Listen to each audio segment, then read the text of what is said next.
Dieses Unternehmen ist unglaublich beständig und ein echter Dauerläufer. Langfristig investieren, entspannt Vermögen aufbauen. Herzlich willkommen auf dem Börsenparkett. Ich habe euch heute Cintas Corporation mitgebracht.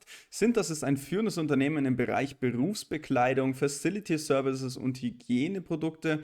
Ja, und es bietet Unternehmen maßgeschneiderte Lösungen für Arbeitskleidung, Mattenservices, Brandschutz, Erste-Hilfe-Ausrüstung und auch Hygienedienstleistungen. Das Geschäftsmodell bezieht sich in erster Linie auf dieses Abo-Modell der Arbeitskleidungen und die Unternehmen, die sie da als Kunden haben, bekommen praktisch regelmäßig Berufsbekleidung und andere Services und dies führt dann wiederum zu Einnahmen, die wiederkehrend sind und auch ja, eine hohe Kundenbindung einfach nach sich ziehen. Also das Unternehmen beliefert hier über 1 Million Geschäftskunden aus verschiedenen Branchen, also Gesundheitswesen, Gastronomie, Industrie, Einzelhandel. Man ist da wirklich breit aufgestellt und sind wirklich der Marktführer in Nordamerika mit einem großen Logistiknetzwerk. Durch eine effiziente Produktion und einen effizienten Vertrieb haben sie sich da eine wirklich hohe Beständigkeit aufgebaut in den letzten Jahren. Schauen wir uns mal den Qualitätscheck hier an von Cintas und wir sehen, also der sieht schon mal sehr attraktiv hier aus. Die Gewinne, Cashflows, die steigen langfristig wirklich rasant an. Also sehr, sehr gute Entwicklung hier. Es soll laut Analystenprognosen der operative Cashflow jetzt mal leicht rückläufig sein bis Mitte 25. Dann soll es aber wieder anwachsen. Also an sich sehr, sehr positive Prognose. Der Payout Ratio, die liegt sehr niedrig bei nur 35% knapp. Also Dividende ist auf jeden Fall hier gesichert. Umsätze und Margen, also sehen wir Umsätze, auch die steigen langfristig hier schön an, gefällt mir sehr, sehr gut. Da sagen die Prognosen auch, dass es so weitergehen soll. Man sieht jetzt eben auch diesen Skaleneffekt, also wir haben wirklich stabile Cashflows und auch hohe Margen, die sich auch langfristig hier schön entwickelt haben. Also 2016 lag die knapp unter 7% und jetzt, Stand heute, sind wir schon bei über 17% Nettomarge. Und da gehen die Analysten auch davon aus, dass die weiter anwachsen dürfte. Also das gefällt mir sehr gut, zeigt auch einfach, dass Synthesis verstanden hat, Kosten zu kontrollieren und hier auf jeden Fall die Skaleneffekte ja, gut zu nutzen. Wenn wir uns die Bilanz anschauen, dann sehen wir, dass wir hier ein wirklich gesundes Unternehmen vorfinden mit einer Schuldenquote gesamt von nur 27%. Wir haben hier sehr, sehr viele zurückgekaufte Aktien in der Bilanz liegen, ein bisschen Goodwill, ist aber alles völlig im Rahmen, also ein wirklich absolut gesunder Konzern. Was die Aktienrückkäufe angeht, die sehen wir eben hier rechts nochmal. Also wir haben jetzt auch gerade mit der Lanz gesehen, dass da deutlich viele drinnen liegen. Ja, sehen wir auch in diesem Bild, also es wurden hier schön Aktien zurückgekauft. Auch in den letzten Jahren ist es ein bisschen langsamer geworden, aber vor allem so bis 2017 war hier deutlich höhere Geschwindigkeit auch mit dabei. Ich denke, das kann aber so weitergehen, dass man ab und zu auch mal wieder einzelne Aktien vom Markt nimmt. Ist natürlich für uns gut als Aktionär. Das ja, bedeutet Rückenwind für die Gewinne je Aktie, weil die Aktien praktisch reduziert werden, die Aktienanzahl. Also immer ein sehr, sehr positiver Faktor. Wenn wir uns die Multiples anschauen im Vergleich der letzten 5 Jahre, ist das so ein bisschen eigentlich das einzige Problem bei Cintas, denn wir sind im KGV deutlich über dem Schnitt der letzten 5 Jahre. Aktuell haben wir ein KGV bilanziert von 46 und im Schnitt der letzten 5 Jahre lag das KGV bei nur 36. Also klar, das Unternehmen ist hochqualitativ, deswegen schon mal diese ja, doch hohe Bewertung. Man hat diese hohe Marge, man hat diesen stabilen Cashflow, das ist alles wunderbar. Aber wenn man uns das anschauen, also ab 2023, Ende 2023, konnten die Gewinne mit dem Kurs hier nicht mehr mithalten. Also der Kurs ist weiter nach oben gelaufen, aber die Gewinne nicht im gleichen Maße. Und deswegen sind die KGVs hier ab Ende 2023 so angewachsen. Das ist jetzt auch so ein bisschen das Problem und macht es eigentlich auch nicht atypisch, dass jetzt mal eine Korrektur ansteht. Also die brauchen wir. Wir sind hier deutlich überbewertet gewesen bei über 50er KGVs. Ja, und das Wachstum ist jetzt auch nicht mehr so rasant. Können wir uns jetzt dann gleich noch anschauen. Deswegen kann ich mir gut vorstellen, dass hier nochmal ein bisschen Luft abgebaut werden muss. Aber wir sind auch schon von den Höchstständen jetzt ein gutes Stück nach unten gekommen.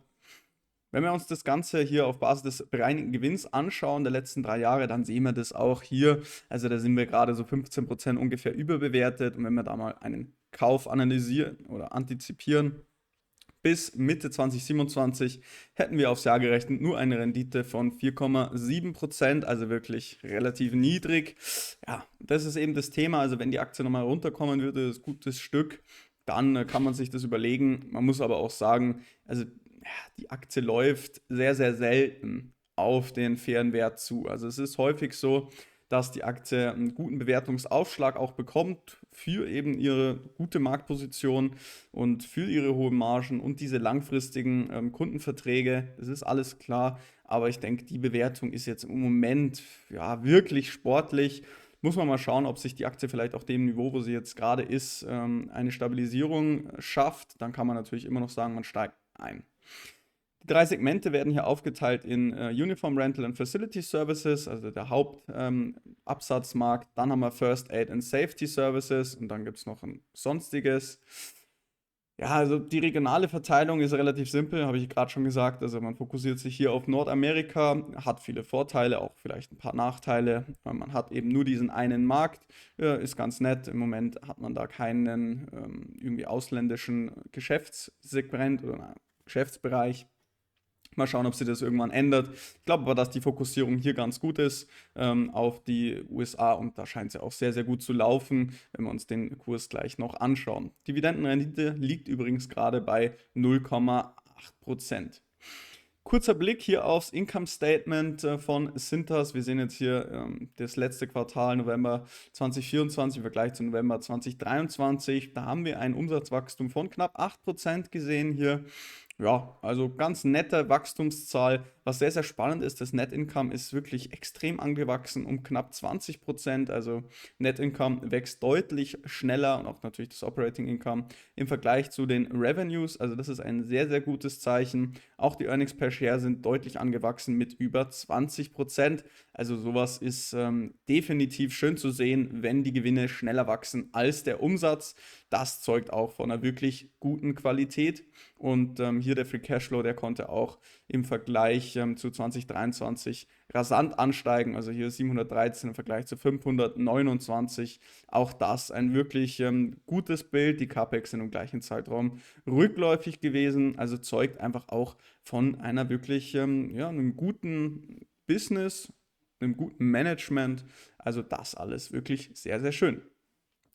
Wenn dir dieses Video gefällt, lass doch gerne jetzt mal einen Daumen nach oben da und vergiss auf keinen Fall kostenlos zu abonnieren, dann verpasst du auch keine neuen Videos mehr von mir. Hilft natürlich auch, die Glocke zu aktivieren. Ja, und mir hilft es natürlich auch weiter, also danke dir. Gucken wir mal kurz hier in den Qualitätscheck noch beim TraderFox mit drauf. 14 von 15 Punkte, auch wirklich gute Bewertung. Ja, ist unglaublich stabil, dieses Umsatzwachstum der letzten 5 Jahre lag bei 96%, also unglaublich gut. Eigenkapitalrendite 37%, auch wirklich stark. Man räumt hier komplett ab. Einzig ist hier die Finanzverschuldung, wo es einen Punkt Abzug gibt, ganz knapp, aber nur. Ist aber auch bei bei der Aktie, denke ich, durchaus zu verkraften. Auch hier sieht es ähnlich aus, knappe Überbewertung immer noch aktuell. Dividende, die Aktie wird hier schön gesteigert. Dividendenanalyse sehen wir hier auch. Also die Rendite war natürlich schon mal historisch höher. Die kann auch nicht so richtig mit dem Kursanstieg der letzten Jahre mithalten. Piotrowski F-Score wirklich stark, 8 von 9 Punkten. Lediglich bei der Liquidität gibt es einen Punkt Abzug. Dividendenadel gibt es nur 1 von 4 Punkten, weil die Aktie eben ja so ein bisschen einfach wenig Dividende auch ausschüttet. Dafür hat man eben aber auch andere Vorteile. Also im Wachstumscheck kriegt man hier immer noch 13 von 15 Punkte.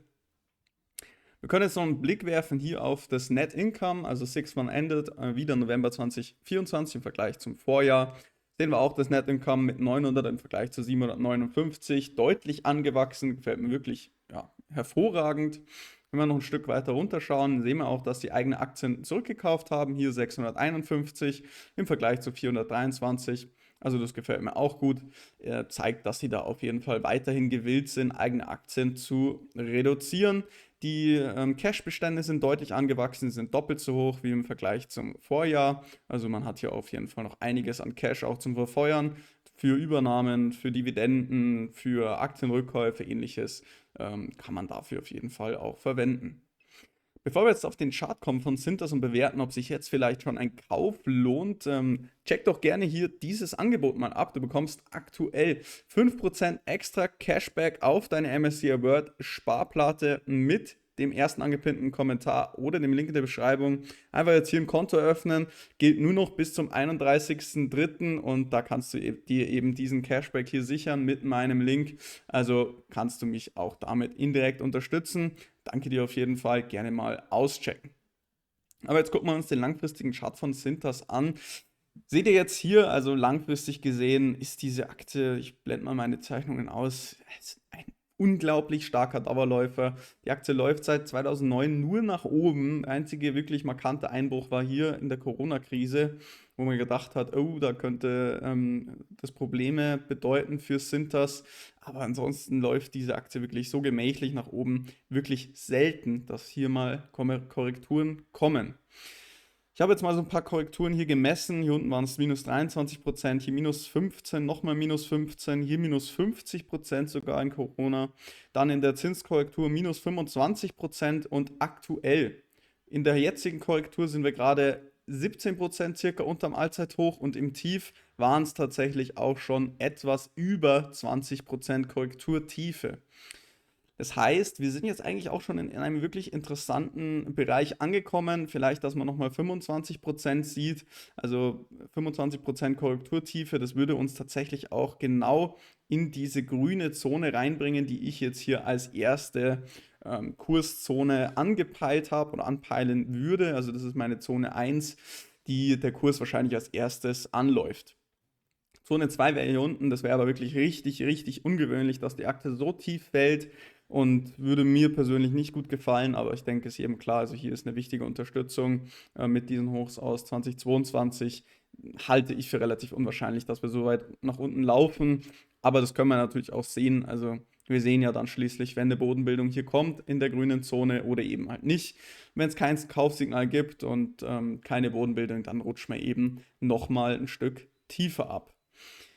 Volumen sehen wir hier, das wichtigste Volumen liegt auch hier ungefähr in dieser Zone mit drinnen. Es gibt noch ein paar gute Spikes, vor allem natürlich hier unten in diesen Regionen. Soweit wäre schlecht, wenn die Aktie kommen würde. Ich halte es eher für wahrscheinlich, dass wir hier oben uns stabilisieren. Vielleicht so ja, zwischen 165 US-Dollar und 175 kann ich mir gut vorstellen, dass die Aktie jetzt da auch ein bisschen seitwärts läuft, um ein bisschen die Überbewertung auch abzubauen.